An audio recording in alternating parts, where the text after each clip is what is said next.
This is Keke. Howdy, y'all. Keke here, and we are talking today about all the behind-the-scenes talents that is needed when making a movie, TV show, commercial, digital sketch. You know, when I serve you a character or two. It truly takes a village, love, which is why I am thrilled to be speaking with two-time Oscar-winning costume designer Ruth E. Carter, who you may know from her work on Black Panther, among many other titles, to fully get the inside look on what goes on behind the scenes of our favorite films. But first, let's chat with Max and Sharon. Y'all ready? Let's dig in. Hey, y'all. Hello. Hello. Hello. Hi Hello. again. You both were so differently tuned. Today I wanted to just kind of take a moment to celebrate all the incredible people who work tirelessly behind the scenes to make movies and TV shows. And I mean, I don't know if everyone knows just how many people are involved, which is why I'm excited to shed some light on this topic. So, I mean, the funny thing about this is that you both are actually like behind the scenes Keke Palmer brand stuff. Like, I mean, in every freaking category. Like, you guys are two of the mystery people that help make my ship keep running. So I think it's so funny to be having this conversation with you guys because you're like one of the behind the scenes people that are now on screen too. So, I mean, let's talk a little bit about that. Well, I think you gotta want to be a behind the scenes person. I think you have to be comfortable with sometimes having a what they call a thankless job. I mean, I find joy and I feel appreciated. But I also am doing a role that I want to do. I don't want to be in front of the cameras. I don't, want everyone to know that, my daughter is a celebrity or anything like that.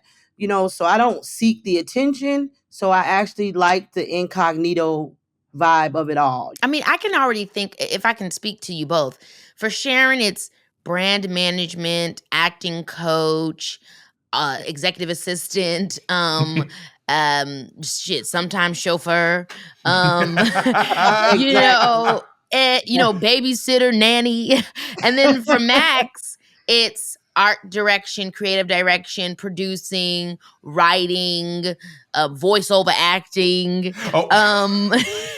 There are so many lists of things that you both do. I mean, I'm curious for you guys, what is your favorite, whether you do it or whether it's one that you've watched, your favorite behind the scenes job? Ooh. I'd have to say sound. Oh, yeah. Really? I love the sound department because they kind of like they're in their own little nook on the set. Like you have to look for them and try to find him. Oh, there's the sound guy over there. He's like in a little corner. He has his little monitor and he can hear everything. He knows what's going on at all times. Yeah, he's out of the way.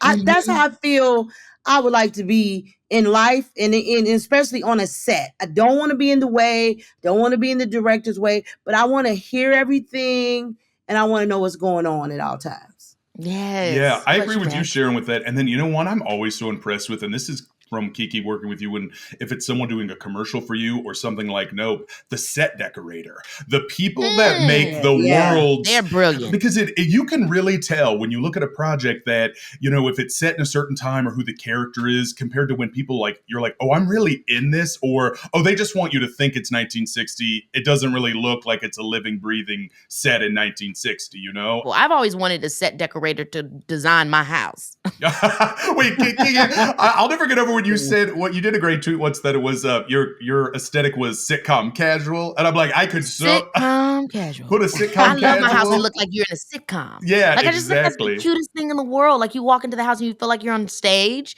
Like I just love that. Yeah. So my favorite jobs on behind the scenes are, I have to say 3 because I can't just leave it at one. So the first would be the DP. And the reason why I like the DP is it lends itself to what you're saying. The director of photography. I think that is such a critical job in any production because you have the director and he's directing the story and all that stuff. But the director of photography is all about how it looks and how that plays itself or lends itself into the story. Like even currently right now, there's this movie called Asteroid World or Asteroid City. I've been seeing. I'm like, that cinematographer was incredible. He brought a totally new, and obviously the director and him, they've collaborated and worked together, but the cinematographer is who made that look. the way that it looks, the way that he lit it, the way that it was filmed, that like the asteroid city, it looks like we're in a new world. Everything is like so deeply saturated and Right. it looks like super sharpened. Like I don't know what they did, but it's totally unique. And I just love a director of photography's ability to transform something, and that doesn't go without like some of the things you're saying, like white walls and stuff. Like that's not going to do it. You need character, and I think it's important when you are a director of photography that you are part of like everything, especially location scouting and making sure you Yes. pick the right place. Because if not, then you might be dealing with something that, or at least if you don't know if you got a good production design person, you could really be shooting somewhere that's just not going to allow you to get the best of what you need. So I just think, that job, I don't think it's underrated, but I just think, maybe to the everyday person that's not thinking about film and stuff like that, they're not, maybe thinking about that person, but they're exceptional. And so I've always really loved that job. And then for my second one, I would say grips. And the reason why grips is Mm. because I feel like they're just the backbone to any set. The grips are Yes. the ones that are making sure that things are safe, things are being put up right. They're like the men that are just making it happen. Like without, if you don't have your grips, then a lot of things that you need done aren't going to be done. Like they're doing stuff that you don't even know you needed done. Like when someone says we need this, we need this, we need that, the key grip is calling his team and they're making it all happen, like boom boom pam wow. And so I really love watching them do their thing, because they're like the backbone, they're the strength. And then teamsters, I always got to give a shout out to the teamsters, guys. Like teamsters Yeah. are the people that are putting the trailers up. They're transporting all the trailers. They're making sure the actors get to and from set. They're the ones that are just like, they're in the car when you sitting and you waiting to go to your next location. They're making sure you're good. They're just there to make sure that we getting where we need to go. The sets and everything is set up the way that it needs to be. You got your water, you got your running electric, you got your running Wi-Fi, or whatever it is that you need over on base camp, the place that you're at before set. And those are just to name a few. But I really admire so many because every job is so important. But those are just some of my favorites. Yeah, and those are some of the ones, like you said, that don't get, the glory. Like wardrobe, hair, and makeup. Everyone is, gives them, to a certain amount of respect. But like you say, grips. No, you don't ever hear anyone watch a movie go, "Oh, that grip was great. Those grips were great." It's true. It's Yeah. true. It's true, but they're the ones. I'm curious though for you guys because I do get to talk to Ruth E. Carter today and I'm excited about that. She's obviously an amazing costume designer. Yes. And so it makes me want to ask you guys, when you think about costumes, what are some of the most iconic things that you can think of? Whether it's movie or TV, honestly. So I love the world of Tim Burton so much. I feel like Ooh, He's great. and it's very much like cry yeah, baby. and I love like Colleen Atwood, she's just signed on to do Beetlejuice 2. She did like the costumes for Oh my Sleepy gosh. Hollow, and so many of his films have that.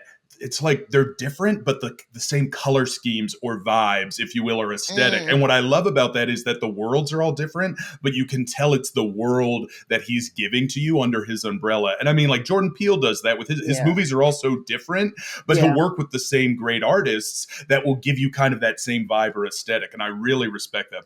Right. Mhm. I love period pieces. I love period pieces. And one of my favorites is Dreamgirls, Oh, which Sharon Davis did, and Sharon Davis was the wardrobe person on Aquila and the Bee. And Mhm. oh, so when I was Yeah, she's watching fabulous. Dreamgirls and I saw her name, I was like, "Oh my God, that's Sharon Davis. We know her." And then that's my maiden name. My Yeah, that's maiden name. absolutely hilarious.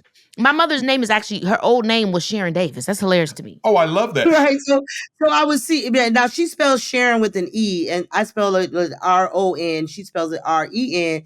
But when I was watching Dreamgirls and I saw almost my name up there, I was so happy for her because we worked with her early on when she was doing indie movies, and to see her accomplished in Dreamgirls was amazing. I thought she did fantastic.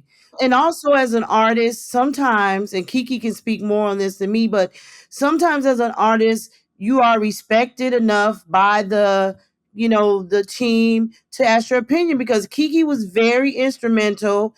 Her opinion mattered in Scream Queens for Zayday, for that character. She went through several fittings.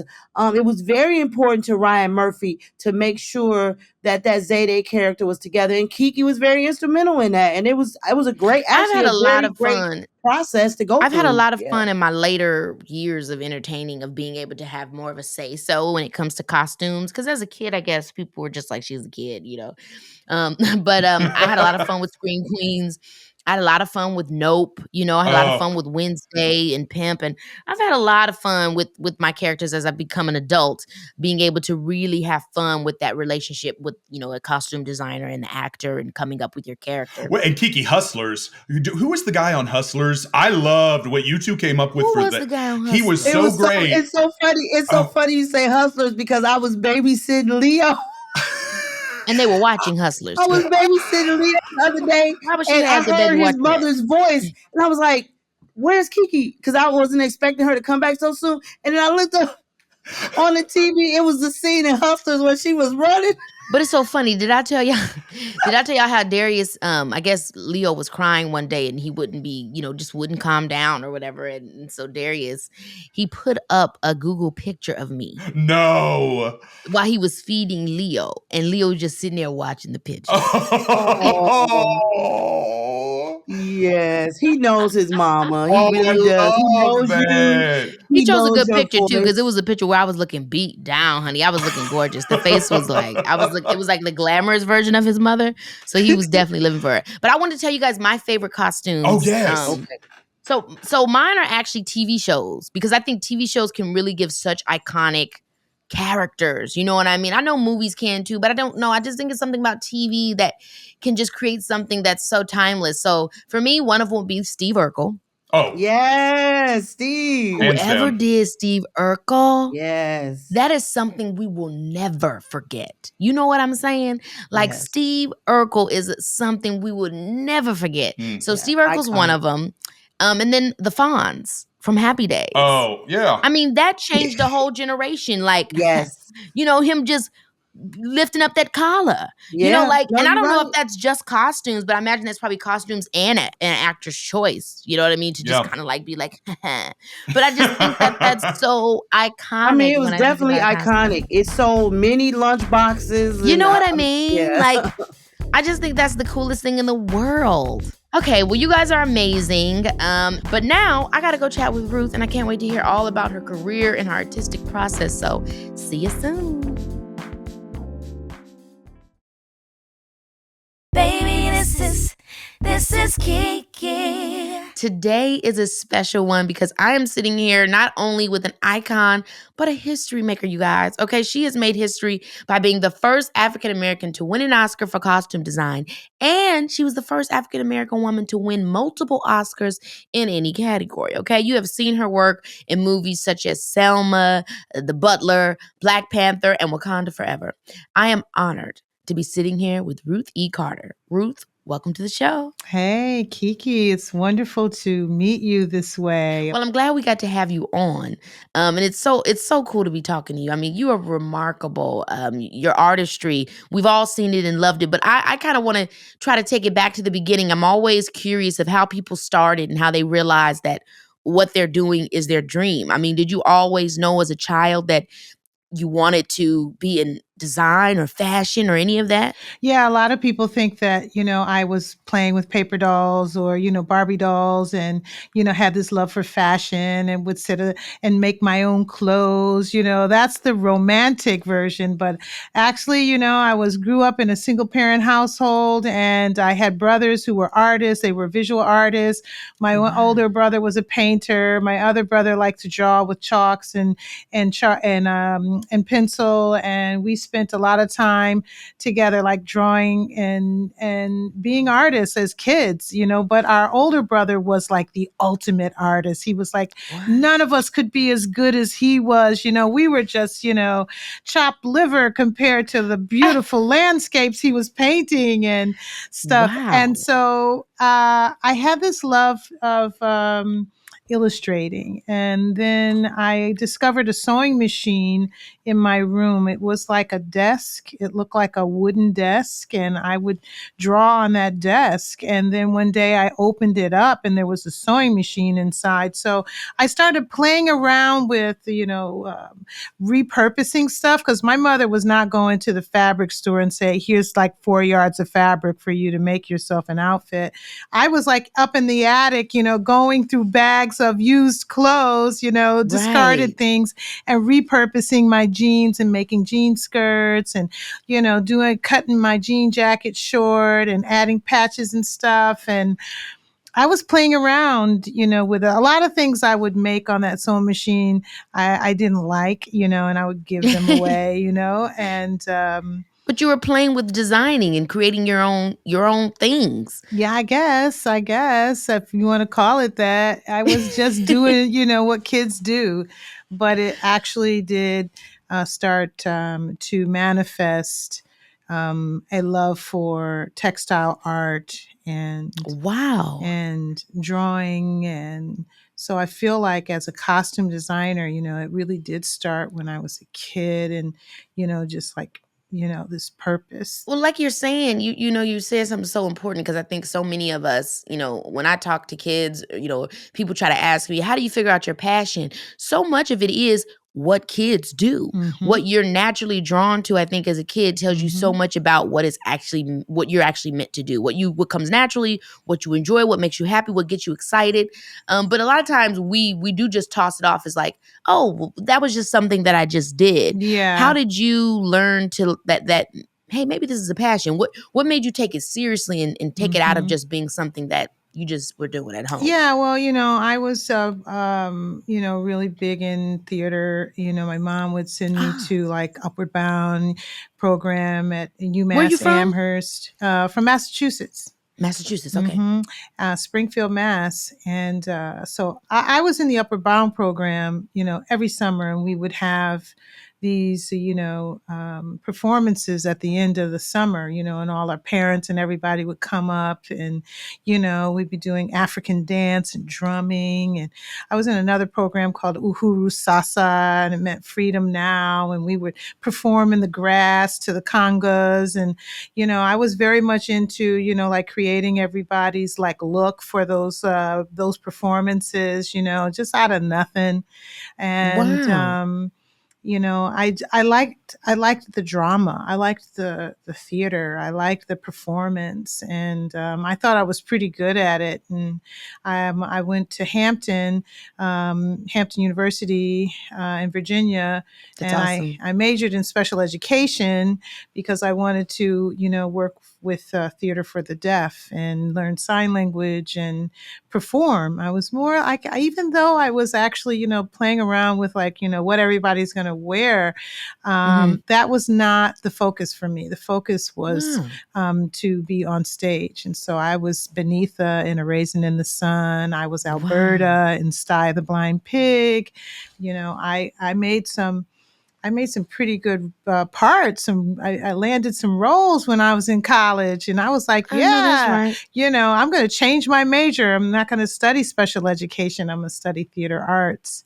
And Wow. I remember I auditioned for Vanya Three Sisters, and I didn't make the play. And I was like, what? Wait a minute now. And the instructor, he said, we don't have anyone to do the costumes, and I was like, okay, I'll do it. It was like the consolation prize. And he just asked you. He didn't know that you had done stuff before.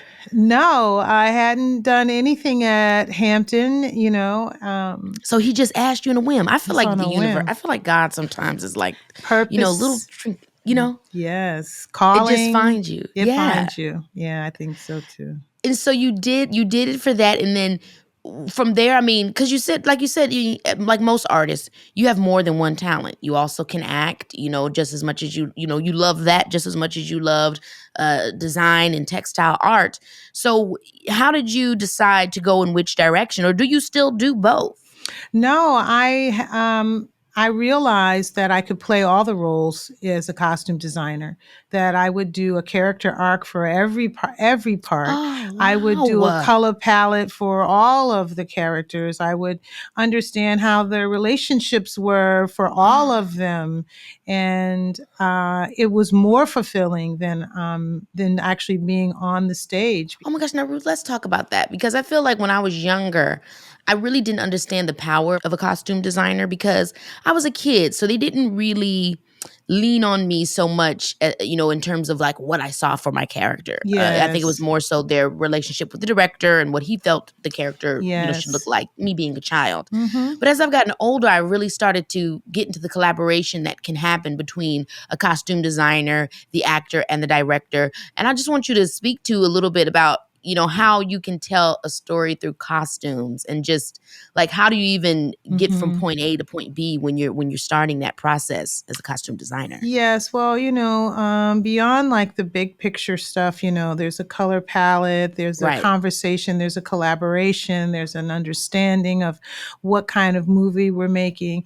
There's also like the micro view of, your relationship with the director and the direction that he wants to take the picture in. It's a very close relationship, and you're actually depending on each other for Right. information all the time. You can't be afraid to ask and ask the director for more information, more guidance, more help.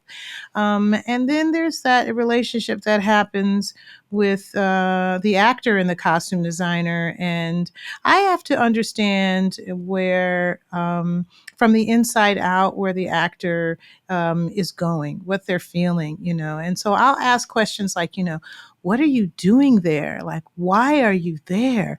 There's a scene in Thurgood Marshall with Chadwick Boseman at a bar, and the bartender stops two guys from beating him up. And he pulls a big rifle from behind the bar, and he goes, this is Thurgood Marshall. He's an attorney. You guys better get out of here. But I had to ask that guy who was playing the bartender as a black man in the 1940s. I'm like, what are you doing owning a bar in the 1940s? Where are you in this space? Like, how do you feel about how you're running this tavern or this bar that you Yeah, have? what kind of person And are what you? kind of person are you? And what's this gun you have? Why do you keep it behind the bar? I kind of have to get to know you. And Mm. we transform, from conversation, we start putting on clothes. And when the clothes start to also join us in the creation of this character, we can see it. It really is a transformation. And it's cool. I'm hearing you talk about the characters, but do want to go back to what you were saying about the color palette. I'm just curious because that's so artistic, you know what I mean? And colors mean so many different things. So when you decide a color palette for a film, are you basing it off of the emotions or are you basing it off of the aesthetic? Mm-hmm. What the DP is going to be filming with? Like, how do you decide what the color palette of the film is going to be? It's all of the above, through conversations with the production designer and the Oh yeah, DP. production designer too. Yeah, Yes, so much collaboration. so much collaboration, and sometimes we're not on the same page. Like, you have a certain timeline and I have a certain timeline, but what we do talk about is like, how rich is this film, how saturated, how Mm. dark is it? And some of that comes out when we first read the story, and the story moves you. Emotion is in color, and we talk about that, and we start sharing drawings and information. Wow. Also, sometimes the DP will do a reel that will show different movies that have the kind of look that they're going for with our picture. And so we get to see whether there's going to be deep contrast. And then I start understanding, like, my role as a costume designer. Sometimes the color that people are wearing is the light. It becomes a lighting Mm. in the scene. And Wow. so if Shuri is walking into the lab and she's got on white, we have to understand how that bright tone will operate in the setting. Same with any kind of color. It starts to add to the composition of the frame, which includes, contrast and light, and color is light. It's all kind of scientific, but also Yeah. artistic. It is. It is. And it's cool to hear you talk about that because I feel like I'm always talking to people about like, I think one of the coolest things to me about working behind the scenes, um, why I wanted to do it was because I always watched the relationship between the director and the DP. Mm-hmm. And I always thought that it was just such a cool thing to watch them make decisions together. But obviously, there's so many other key players, like you're talking about with your relationship with everyone. Mm-hmm. And I think it's cool for people to know, like, I mean, there's film and there's collaboration, and then there's theater collaboration. And so Yes. you've experienced both. I'm interested how much you feel like your collaboration in theater was useful for you in film and TV, because it's not, I feel like film and TV is not always as understanding of that, Yeah. Well, the journey of theater, it goes from start to finish. You Right. you get an applause at the end. You take people on a emotional ride. There's no, we're going to do the first scene first and the last scene first and the middle scene at the end. So understand like character arc, and story arc, that I learned from my experiences in theater has helped. I Yeah. also do that ride with understanding, like, the journey of how the looks change. I need to put a roadmap together, before I can start filming, and that roadmap is what I developed in theater.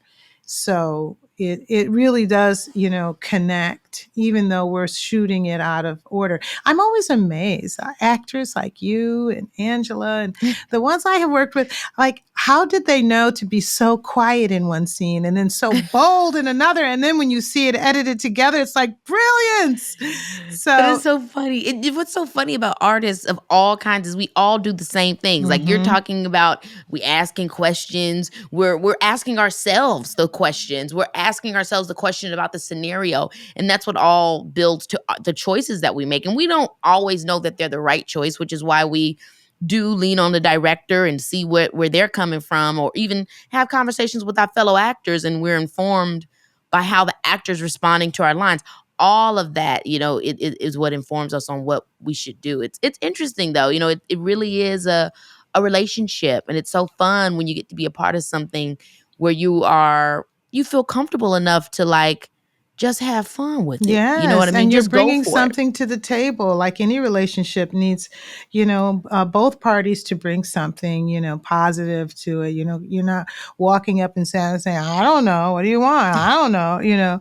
I have to bring ideas because I don't expect them to know how I journey through this path. I don't expect them to Right. know how to do costumes. I need to actually inform them, like, this is what I'm going to do. This is like, I'm going to wax this fabric. I'm going to make it shiny and it's going to be light and I'm going to really be excited about it.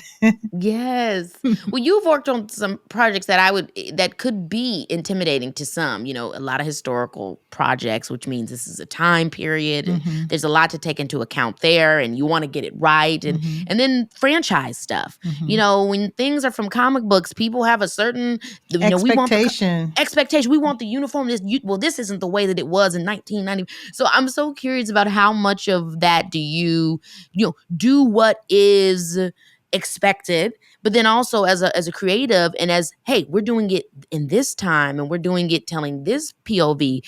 How do you balance the two?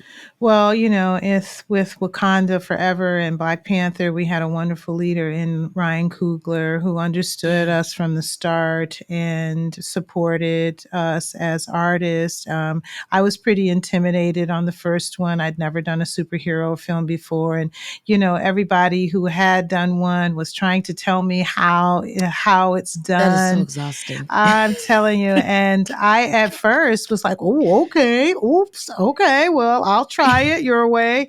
And then I started to see it was not taking the form that I could stand behind, that my stomach was in a knot, that I had to Yeah. really like make this what I understood from Ryan, the Yes. direction we were going in. And I had to pull the brakes and, pull out of my arsenal things that I had saved along the way to say, this is Yeah. how this is supposed to look.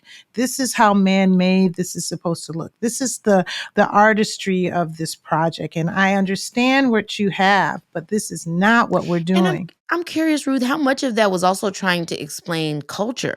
Because when you think about it, this is the first time that we had seen, this is a Black Panther. Let's just be all the way real with it. So there's certain things that, I know as a Black creative, and when I'm speaking to things in my community, sometimes there's that extra layer and added step of explaining to people who we are. So how difficult was that? Because that can be quite draining and Yeah. I don't want to say humiliating, but kind of like, trust Well, me to know. yeah, you're filling a void. And that Yeah. void goes across color lines. And everyone on Black Panther was like, wow, what's this? Is this going to be like the Lion King? And as complimentary as I would accept that, I was like, no, people, this is not the Lion King. It is not coming to America.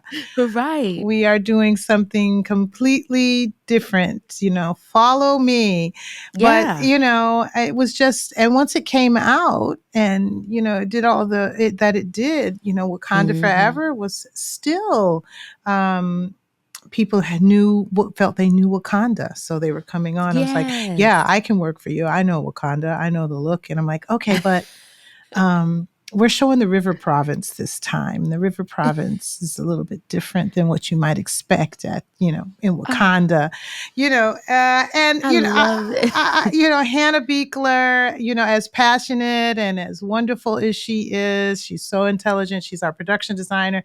Yeah. We would talk all the time, and she would send me images, beautiful images, and things that she had planned. So, we kept the momentum going with everyone. You're kind of Good. like an art director as well as a costume designer. Yes, I mean, you're creating a new world, Mhm. and then deciding what your references are coming from and what they're supposed to exist like that is mirroring whatever, place they could be mirroring in real time. And it's really, really cool. And like you said, you guys did fill a void. And it was really great to see another expression of beautiful Blackness on screen, in its Mhm. own way. We're not a monolith. So, yeah, it's not, Lion King. It's not whatever else. It's Wakanda. Yeah. So And that's studying really the great. tribes was amazing, and redirecting beauty standards, like looking at Yes. beauty standards, scarification, neck rings, beadwork, meaning in stuff, and bringing that, calf skins, the Himba, the Turkana, the Tuareg, just bringing it and I bringing love that all that. extra layer of understanding and changing the way that we see ourselves, changing beauty standards was really super important. Yeah, and clearly a choice. So it's always cool to hear, what your POV was going in and why you chose the things you chose. What kind of statement you were trying to make. Again, artists are never really quiet, no matter what. They're always trying to say something, and that's the coolest thing. So Yeah. when it comes to history stuff, right?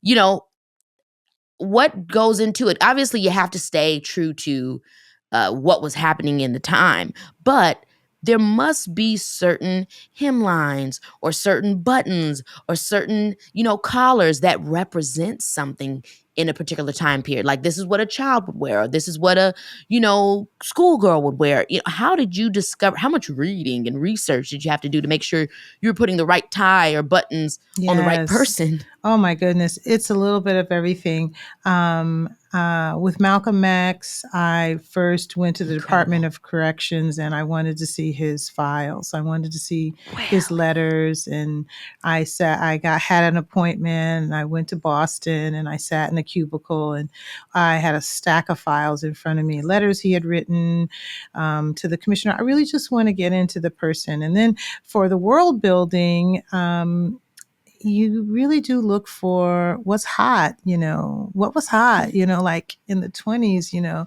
where all the guys parting their hair down the center and doing them waves. Because I remember my brother used to wave his hair, would put a stocking cap on and get the waves to lay down. So you're kind of, immersing yourself in not only the history, but also the culture. Like what's trending? Is it a zoot suit? But what else is it? How are they wearing their hats? What's popular amongst women, in dance halls. So Wow, I that's do so all of fun. that, and even with the civil rights films like Selma. And I talked to we invited a lot of the descendants from the Selma March, and they were little children, and they remembered it. Wow. So at Extras Holding, I'm like, okay, tell me what you remember.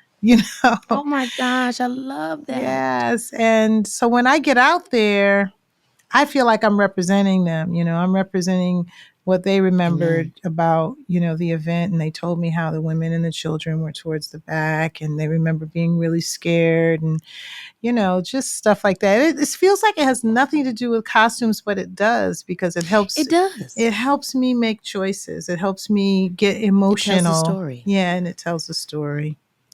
I mean, and maybe you have or maybe you haven't, but I'm just curious because I feel like, hearing you and all the intricacies that you use, are there any Easter eggs, that you've put in certain films that represent something special or, that tell a story? Hmm. It's such a crazy process sometimes with deadlines, and you know, I wish I could just like be sitting there with my legs crossed and saying, I'm gonna insert this pebble, and no one will know what it means but me. Ha ha Mwah. ha. But I think it's just as far as the process goes. Sometimes people don't realize, I made a Maasai headdress out of a Pier 1 Imports beaded placemat. And Wow. I couldn't spend the money to have it beaded because he was basically like background. And I really wanted to get the Maasai headdress done. And so I just asked one of my shoppers to go to Pier 1 and bring me back like every beaded placemat you could find. And I cut a hole in it for the face. And that hole was so hard to cut. I could not believe how well made those placemats were. And I cut the hole and I said, it doesn't matter what color these beads are because I'm going to paint them a different color palette so it'll look like it was hand done. And so the next morning when my crew came in, I was like, put the feathers and the fur on this. This is the Maasai headdress. And that's what he wore in BP1. I mean, I think that's also such a testament to how hard you work because it's and just, why you've won all the awards you've won because background for those of you that might know, then you guys already know, but those of you that may not know, background is somebody that could be just a simple day player for like one day, or they could be there for the week, but you don't know how much they're going to be seen. They don't have any lines. They're not a principal player, meaning they're not the main person that anyone's going to see on screen. Mm-hmm. So to go that above and beyond for a character that doesn't even have a name, just that's going to build the story from the background to the to the foreground. That's really huge. Baby, this is Keke Palmer, yeah. But I want to get back to this. And this might be a hard question for you to answer because you've obviously done so much great stuff. Thank you. Do you have a favorite or even if it's, a couple favorites or just like something that you always remembered or you wanted to keep that you've done? Well, yes, they're like my children, my films, and the people and the actors in my films. I would hate for them to hear this and say, "Hey, I thought I was her favorite." I would go to set on Wakanda Forever, and like there was one day where every costume that we built was on set, and I'd walk by Denai Gurura, and I'd like, "Oh, you look fabulous." I was like, "Girl, this is my favorite costume," and I'd turn and I'd see Lupita. I was like, "Girl, hands down, my No. favorite." Then I'd see Winston Duke and I'd say, "Oh my God, come here, my favorite costume." And they would all hear it. They're like, Ruth's so fake. I'm Yeah, done with her. exactly. But I will say that the journey, um, when you work with someone over and over and over again, like I've worked with Samuel Jackson 5 times, Oh my gosh, he's the best. Eddie Murphy 6 times, you get to know Oh, them, you get to know what their needs are, you know when to stay back, you know when to go in, and I would say that I have known Angela Bassett since What's Love Got to Do with It when she auditioned and she and another actress were, toe to toe to get the part. And I was saw it Robin Givens? No, you want me to tell you who it was? Shirley Yes, Ralph. I thought Shirley Shirley Ralph. Ralph. I always thought it was Robin. So it Mm-mm. was Shirley Ralph They that were was the almost, last two. because I know with Lawrence it was Sam. Yes, It was between yes, Sam told me that. Wow, that's so yes. interesting. And I saw her like process. I saw her like, take a moment to the side and process. And then we went on the journey of making that film, which had some incredible moments with Tina Turner and Absolutely. incredible moments. And then I do How Stella Got Her Groove Back. And, Oh my gosh, she's such the a fun lead. movie. And we go to Jamaica and it's very sexy. It's such a sexy Totally different. movie. Totally different. Yeah. Then we do Chirac and we do Malcolm X and she plays Betty Shabazz. And I'm watching this process for this That is so one cool. actress over these very different roles and then taking her to Black Panther 1 as Queen Ramonda and she's sitting to the side of King T'Challa. Then Wakanda Forever as the ruler of Wakanda. I I'm don't getting think chills. that my career is like without them, I'm nothing. Well, let's talk about that because you while you're talking about her journey, I'm thinking about your journey. Yeah. What was it like for you from those beginning years to now? How has filming changed? How's costumes changed? I know the budgets have changed. Well, we used to So- have those big old brick phones. Thank God we don't have them anymore. That was crazy that cell phones were that huge. Yeah, I had a it was like beeper. iPads. Yeah, they were like It's like, what are you doing with iPad by your head? Has the process stayed the same or has the process changed? Or Well, I was a kind of different because my brother was into computers and he was a tester and he would tell me all the time about programs that I could use that would make my work easier. And so he introduced me to computers back in the 91. And so Really? I was doing screen grabs of Tina Turner's concerts to look at her costumes. And then he got me like I had a computer system that was like as long as the wall in that. your bedroom. And I also was doing a lot of breakdowns on computer. I was using Excel spreadsheets very early on. And I feel like it sort of started to join me as technology got smaller and simpler.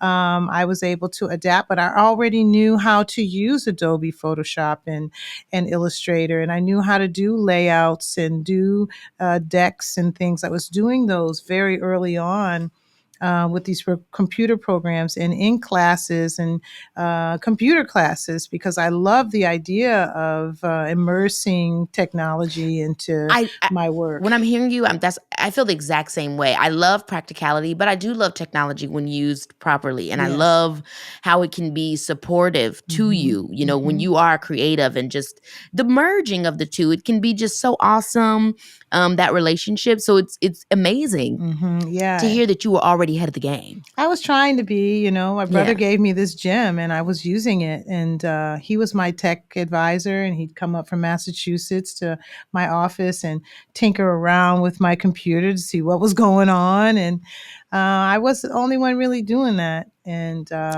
yeah.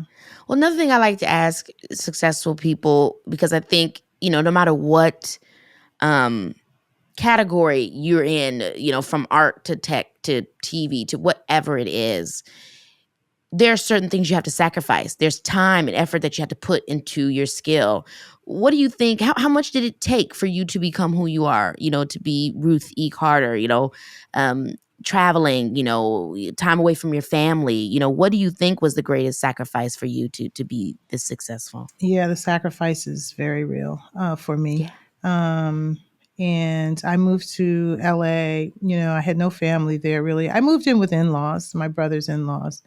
Um, but I didn't have like brothers and sisters in California. I was there by myself. And I really wanted this bad. And I found great joy in, landing, a job, and I'm gonna get you sucker. I was jumping up and down. Like No. I I'm gonna landed. get you, sucker. One of my favorites. I love the Wayans brothers. Yeah, me too. And I worked with them in Spike back and forth for like 14 years. I was bi-coastal, and I didn't really have the time to develop a lot of my friendships that, Yeah. people would say when I was in LA, hey, I thought you were in New York. And when in New York, hey, I thought you were in LA. And so I just learned to love what I do. And it was, a sacrifice because I don't Yeah. have children. I'm not unhappy, but Right. I did have to sort of navigate the time that it took to understand my medium and how my part was going to be the strongest. I had to stay up late nights, even when I came home from the set, and had to study and read and stuff like that. And it's hard to have relationships when you're doing all of that for so long and dedicated to it, totally dedicated to it.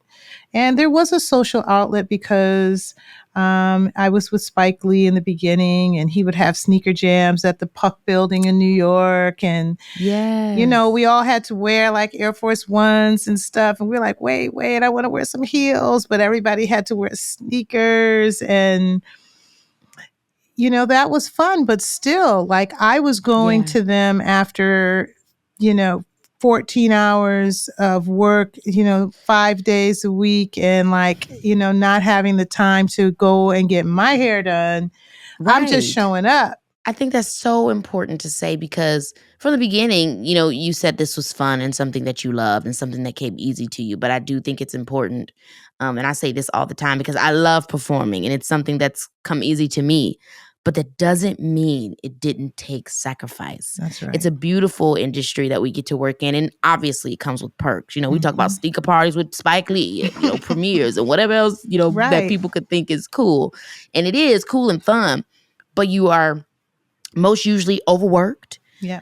exhausted, overstimulated, and everything else in between. And I just think it's important that, we know and that we talk about that there's nothing that you're going to do in life that's worth having that's not going to take hard work. Yeah.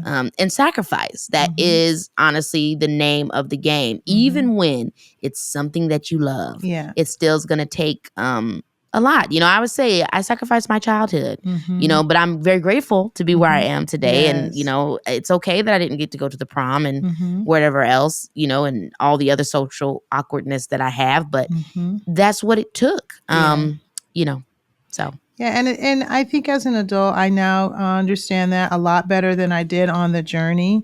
There were some alone times, and I was just trying to figure it out. But I would immerse myself in knowing a little bit more about the art. And I think on the other side of it now, I have more time to cultivate those relationships, to have a family, to be, the Ruth Carter on the outside that I feel that I am on the inside, because they weren't matching up. Yeah. I feel you, man. I feel you. The same way with me now. It's the same way. I feel the same way. I remember that my boyfriend was asking me that. He was like, how do you feel about, how do you feel about your relationship with your career and your personal life at this point in your life? And I'm like, man, this is probably the only time that I felt that they lined up. Yeah, I'm good. I felt like I was always good with my career, but my personal life was hanging on by a thread. Yeah, it's true. It's true. It's so true. I wouldn't trade it though for anything.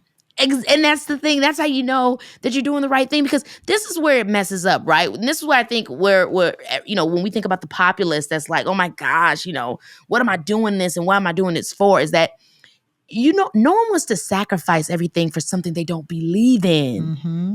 If Right. everything's going to take hard work and sacrifice, cool. But don't you think it's better when it's something you believe in and not when you're Yes. working for what somebody else wants? That's Right. where the trouble begins. It's like, I don't want to sacrifice my life for somebody that gives no shits about me, and I don't even care what they've got going on. Like, but if I got to sacrifice for my own dreams, then Mm-hmm. hey, I'm Yeah, fine with it. I'm And fine with it. I think that's the thing, is that It is. we sacrifice, but hell, at least it was for something we Yeah. believed in. And we were doing it for the culture. So, Come on. my first job was at 40 Acres and a Mule Filmworks. And Spike Woo! Lee was saying, uplift the race. So we can, say that, the sacrifice was real, but the sacrifice was for a good reason.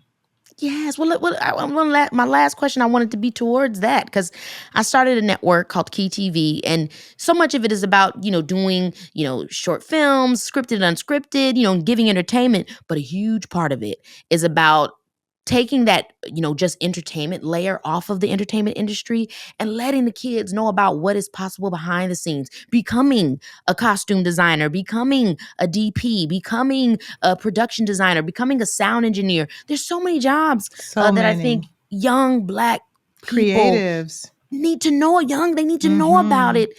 How do you think that we can make them more aware? How do you think we can reach them? Well, I'm always advocating lecture series. I Oh lecture all yes. around the country. I have a behind the scenes lecture that I do. I've done it at universities everywhere. And I go into all of the details of the making of Black Panther, from visual effects to how we collaborate, how we get our messages through, processes that work and don't work, and who helps us, and, who comes in and does what.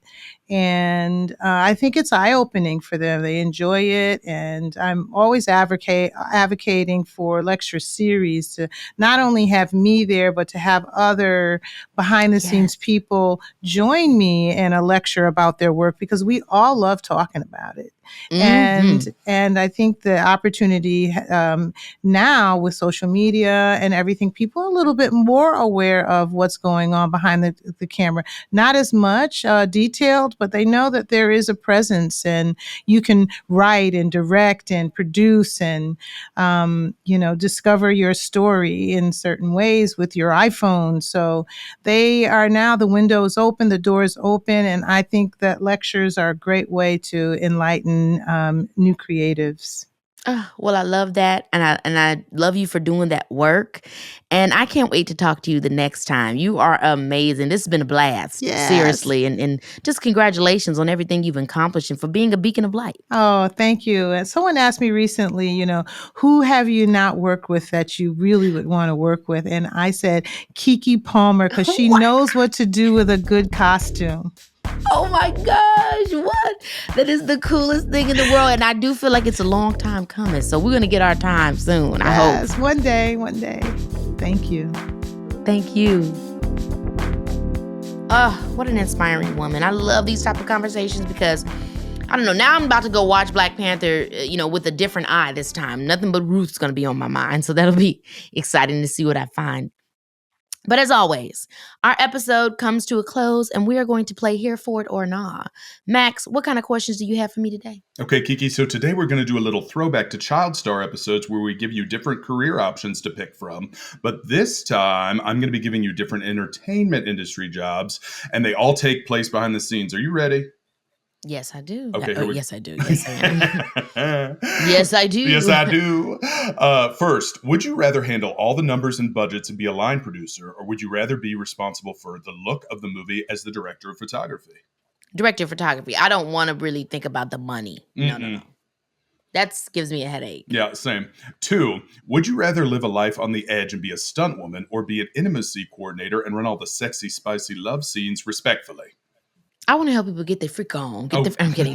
No, yeah, I definitely want to be an intimacy coordinator, obviously respectfully, but I just think that would be so much fun. Also, I'm an intimate person. I'm an affectionate person. I feel like I'm good with people and the touching. So I would, I think I'd be helpful to say, do you want to do this? Do you want to do that? Did I do that? Okay, number 3. Did I do that? Number 3, would you rather be an animal trainer for set animals or be an on-set teacher to child actors? Oh, I don't want to deal with no animals. I was with a dog the other day, and he wouldn't listen to shit we said. So I don't want to be the person on set with the animal, like having a hard time trying to get him to perform. And, it was just too much. So I think for me, I would definitely want to teach those kids because it's so fun to be a set teacher. Like, oh my goodness, you get the kids cookies and milk, and you guys just talk and you read, and it's just so fun. Oh, okay. Last but not least, would you rather... Would you rather have to write the next Marvel movie in 1 week or direct the next Harry Potter movie without reading the script? Direct. Without a doubt. I don't want to have to write the next Marvel movie. First of all, it's like, there's just so much sitting and writing. Honey, call ChatGPT. Call ChatGPT. They could do that. You direct. Yeah, that's so sad. I feel so bad that they now have devices that can write full-blown scripts. It's really, so fucked up. It's too much. Damn. Mm-mm. If we got to stop them, because if they can start getting people to act, I don't want my job took. I know. So we got to stop them before it's too late. Honey, they got to. That's why I am proud of the writers. I'm proud of, because Me it's too. like, let's cool this. Because I can't let this AI shit get to the point where they've got baby. I read a script the other day and I said, this is a part that baby Keke would eat. They're going to be casting baby Keke in all these child parts. We got to get it out of here. I was like, sassy black girl, 9 years old. That's me. You're like, here I go again as an AI. No, nope. All right. Well, that was a lot of fun. Well, my dears, it's time to say goodbye. Until next time, it's your girl. Baby, this is Keke.